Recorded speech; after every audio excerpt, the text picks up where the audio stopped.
If you start a dialogue, you have someone speaking, make sure that the other character, the other person in the scene, responds with actual words. And I say this because I have an example here on the screen of an author who starts a dialogue. So it says, Nanny Ma, why don't you move in with me? I'm constantly worried about your health, I ask her.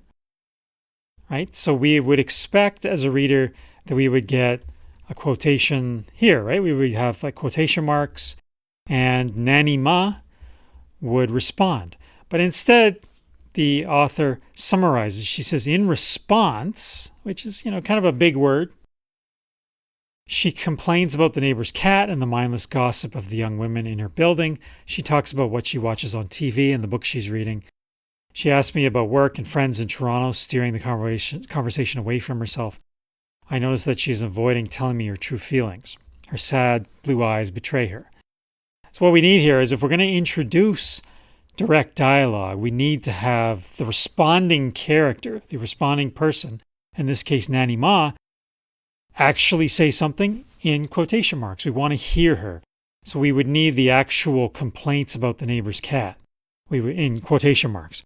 We would need the mindless gossip of the young women in her building and what she watches on TV and the book she's reading. Get all that in there. Let's hear from this character. And then we feel like we're really sitting there listening to them have a chat.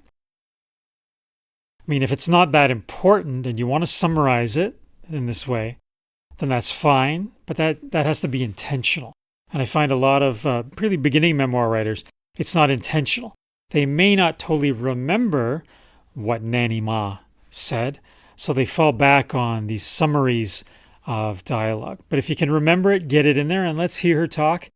Maybe it's a long, rambling quote. Sometimes I have relatives where when they get talking, it's a quote this long, right? About everything, rambling and so on. Get that in there. That shows the character of Nanny Ma or your mother, father, grandmother, and so on. Just don't start a quote or a dialogue and not finish it.